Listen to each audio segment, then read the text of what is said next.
Breaking news ఉపరాష్ట్రపతి ఎన్నికకు polling కొనసాగుతోంది. ఎన్డీఏ కూటమి అభ్యర్థిగా సిపి రాధాకృష్ణ బరిలో ఉండగా ఇండియా కూటమి తరపున జస్టిస్ బి సుదర్శన్ రెడ్డి నిలిచారు. ఉదయం 10 గంటలకు ప్రారంభమైన ఈ పోలింగ్ సాయంత్రం 5 గంటల వరకు జరగబోతోంది. సాయంత్రం 6 గంటల నుంచి ఓట్ల లెక్కింపు చేపట్టి ఆ తర్వాత విజేతను ప్రకటిస్తారు.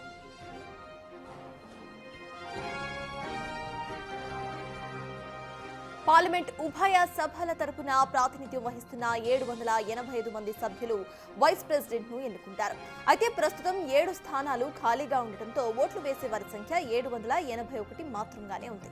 సంఖ్యాపరంగా ఎన్డీఏకు బలం ఎక్కువగా ఉన్న తటస్థులు క్రాస్ ఓటింగ్ పై కొండంత నమ్మకం పెట్టుకుంది ఇండియా కూటమి.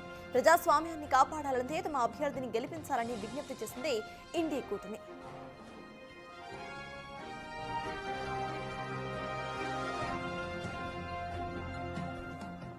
ఇలాంటి పరిస్థితుల్లో ఇండియా కూటమి అభ్యర్థిగా ఉన్న జస్టిస్ బి సుదర్శన్ రెడ్డి విజయం సాధించాలంటే కష్టమే. అయినా సరే అసాధ్యం మాత్రం కాదన్న మాట గట్టిగా వినిపిస్తోంది. ప్రస్తుతం ఉన్న ఖాళీలు ఎన్నికలకు దూరమైన బీఆర్ఎస్ ఇక బీజు జనతాదళ్ ప్రకటించిన నేపథ్యంలో 386 ఓట్లు దక్కించుకున్న వాళ్లు విజేతలుగా నిలుస్తారు. ఆ లెక్కను చూస్తే ప్రస్తుతం ఎన్డీఏకు అనుకూలంగా 445 మంది సభ్యులు ఉన్నారు. ఇండి కూటమికి అండగా 320 మంది నిలిచారు. ఇలాంటి వేళ జస్టిస్ బి సుదర్శన్ రెడ్డి గెలవాలంటే 66 మంది ప్రతిపక్ష ఇండి కూటమికి ఓటు వేయాల్సి ఉంటుంది. తటస్థుల సంఖ్య భారీగా ఉండటం, విప్ లేకుండా రహస్య బ్యాలెట్ విధానంలో ఓటింగ్ జరుగుతూ ఉండటంతో ఎన్డీఏ విధానాలు, ప్రధాని మోదీ తీరుపై అసంతృప్తిగా ఉన్న వాళ్లు తమ అభ్యర్థికి ఓటు వేస్తారని అంచనా వేస్తున్నారు.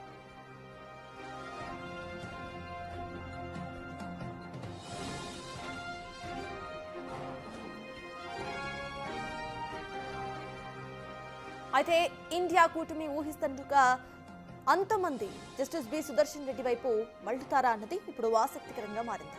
ఇప్పటికే ఉపరాష్ట్రపతి ఎన్నికను అత్యంత ప్రతిష్టాత్మకంగా తీసుకుంది ఎన్డీఏ సర్కార్.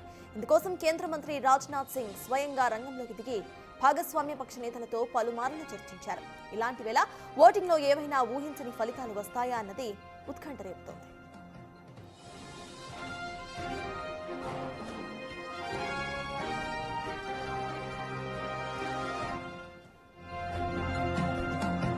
ఇప్పటికే తెలంగాణ కాంగ్రెస్ ఎంపీలతో ఉదయం బ్రేక్ఫాస్ట్ మీటింగ్ నిర్వహించారు ముఖ్యమంత్రి రేవంత్ రెడ్డి.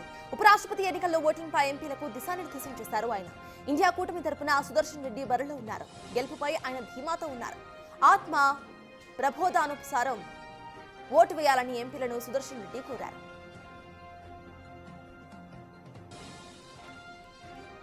ఇప్పటికే ఇవాళ ఉపరాష్ట్రపతి ఎన్నికకు పోలింగ్ కొనసాగుతోంది. ఇప్పటికే ప్రైమ్ మినిస్టర్ నరేంద్ర మోదీ తన ఓటు హక్కును వినియోగించుకున్నారు. అయితే ఈ ఓటింగ్ మొత్తం కూడా సీక్రెట్ ఓటింగ్ గా సాగుతోంది. అంటే ఎవరు ఏ అభ్యర్థికి ఓటు వేశారు అనేది ఎవరికి కూడా అర్థం కాదు.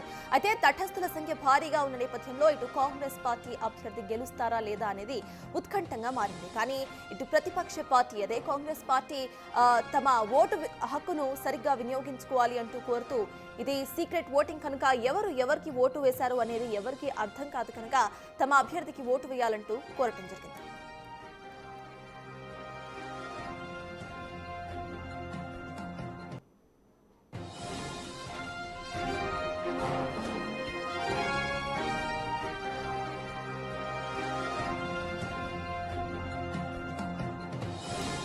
ఉపరాష్ట్రపతి ఎన్నికకు సంబంధించిన పోలింగ్ అప్డేట్స్ పూర్తిగా మా ప్రతినిధి శివ ఢిల్లీ నుండి అందించడానికి సిద్ధంగా ఉన్నారు. శివ, చెప్పండి, ప్రెసెంట్ అక్కడ సిచ్యువేషన్ ఎలా ఉంది? మొదటగా ప్రైమ్ మినిస్టర్ ఇప్పటికే ఓటు హక్కును వినియోగించుకున్నారు. అసలు సిచ్యువేషన్ ఏంటి, అప్డేట్స్ ఏంటి?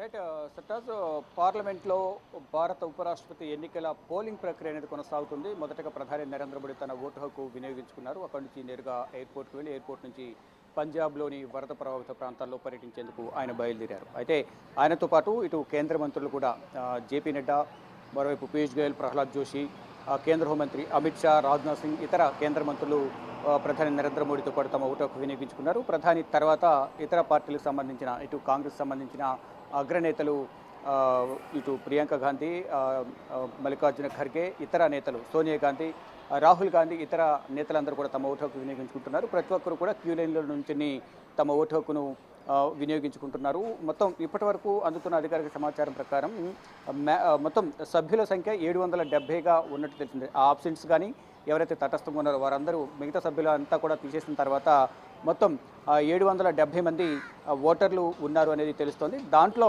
మ్యాజిక్ ఫిగర్ అనేది 386 దాటాలి. అయితే ఇప్పటికే మ్యాజిక్ ఫిగర్ దాటి ఎన్డీఏ కూటమి అభ్యర్థికి 424 పైగా కూడా సపోర్టు మద్దతు లభించబోతోంది. ఇటు ఇండియా కూటమి అభ్యర్థికి 324 మంది సభ్యుల మద్దతు లభించబోతోంది. కానీ ఇక్కడ క్రాస్ ఓటింగ్ జరుగుతోంది. అందరు కూడా అంటే సీక్రెట్ ఓటింగ్ జరుగుతుంది కాబట్టి మిగతా పార్టీలు కూడా ఇండియా కూటమి అభ్యర్థికి సపోర్ట్ చేయాలి అనేది ప్రధానంగా ఇతర పార్టీల నేతలందరికీ కూడా ఇటు ఇండియా కూటమి నేతలు విజ్ఞప్తి చేస్తున్నారు. క్రాస్ ఓటింగ్ జరగడం ద్వారా మా అభ్యర్థి విజయం సాధిస్తారంటూ కూడా సుదర్శన్ రెడ్డికి అందరికీ ఓటు వేయాలంటూ కూడా వారంతా ఆశాభావం అయితే వ్యక్తం చేస్తున్నారు. కానీ క్రాస్ ఓటింగ్ జరిగినప్పటికీ కూడా దాదాపు 80 స్థానాల పైనే ఇద్దరికి మధ్య గ్యాప్ అనేది కనిపిస్తూ ఉంది. ఈ 80 స్థానాలకు సంబంధించి అందరూ ఓటు వేస్తారా లేదనేది కూడా చూడాల్సి ఉంది. కానీ ఇప్పటికే మా గెలుపు అనేది ఫిక్స్ అయిపోయింది, మా విజయం సాధ్యం అంటూ కూడా ఎన్డీఏ నేతలు అయితే ధీమా వ్యక్తం చేస్తున్నారు. ఆ యొక్క అధికారిక ప్రకటన త్వరగా అంటూ కూడా చెప్తున్నారు. మరోవైపు ఢిల్లీ పర్యటనలో ఉన్న సీఎం రేవంత్ రెడ్డి కాంగ్రెస్ ఎంపీలతో తన నివాసంలో అధికారిక నివాసం ఏదైతుందో తుగ్లక్ రోడ్లో కాంగ్రెస్ ఎంపీలతో సమావేశమైన బ్రేక్ఫాస్ట్ మీటింగ్ ఏర్పాటు చేశారు. ఉపరాష్ట్రపతి ఎన్నికలకు సంబంధించి ఎంపీలతో చర్చించారు. ఇటు సీఎంతో చర్చించిన తర్వాత ఓటు వేసేందుకు పార్లమెంట్కు కాంగ్రెస్ ఎంపీలు మొత్తం చూసుకుంటే ప్రజెంట్ పార్లమెంట్లో ఉపరాష్ట్రపతి ఎన్నికల పోలింగ్ ప్రక్రియ కొనసాగుతోంది. సర్టస్. Yes, thank you, Shiva.